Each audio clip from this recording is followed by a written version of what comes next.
Hello అండి, I'm doctor Emna obstetrician gynaecologist from Visakhapatnam. ఈరోజు menstrual hygiene గురించి తెలుసుకుందాం. ఈ పీరియడ్స్ టైంలో ప్యాడ్స్ అనేవి ఎవ్రీ 4 to 6 అవర్స్కి చేంజ్ చేసుకోవాలండి. ఫస్ట్ 3 days మనకి ప్రాబ్లం ఉండదు, ఫ్లో ఎక్కువ ఉంటుంది కాబట్టి everybody will change pads every 4 to 6 hours. But 4th day 5th day చాలామందికి బ్లీడింగ్ అనేది అవ్వదు, చాలామంది కొంచెం తక్కువగా అవుతుంది.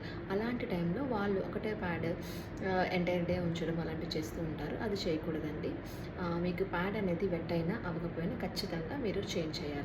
అలానే wash your hands before changing the pads and after changing the pads. And దాంతోపాటు మీరు ఇన్నర్ వేర్స్ అనేవి ఖచ్చితంగా ఎండలోనే ఆరబెట్టుకోవాలి. చాలామంది ఏంటంటే బాల్కనీలో ఎటువంటి ఎండ తగలని ప్లేస్లో కొన్నిసార్లు ఆరబెడుతూ ఉంటారు. దానివల్ల కూడా ఇన్ఫెక్షన్ అనేది ఎక్కువ వచ్చే ఛాన్సెస్ ఉంటాయండి. దాంతోపాటు change your all inner wears అనేవి ఎవ్రీ 3 monthsకి సెట్ చేంజ్ చేస్తూ ఉండాలి. దాంతోపాటు మెన్స్ట్రల్ కప్స్ కొంతమంది యూజ్ చేస్తూ ఉంటారు. ఈ పీరియడ్ ఈ మంత్లో అయిపోయిన తర్వాత ఆ కప్ని మళ్ళీ స్టెరిలైజ్ చేసుకోవాలి. ఎలా అంటే బాయిలింగ్ వాటర్లో మీరు స్టెరిలైజ్ చేసుకొని మళ్ళీ డ్రైగా ఎండలో డ్రై చేసుకొని అప్పుడు దాన్ని స్టెరైల్ ప్లేస్లో పెట్టుకొని నెక్స్ట్ పీరియడ్కి మళ్ళీ యూజ్ చేసుకోవాలన్నమాట. అండ్ ప్యాడ్ చేంజ్ చేసిన ప్రతిసారి వాష్ యువర్ విజైనా విత్ ప్లెయిన్ వాటర్తో వాష్ చేసుకోవాలన్నమాట. ఎటువంటి వాష్లు కానీ ఎటువంటి ప్రత్యేకమైన వాటర్స్ కానీ ఏమి యూజ్ చేయాల్సిన అవసరం లేదు.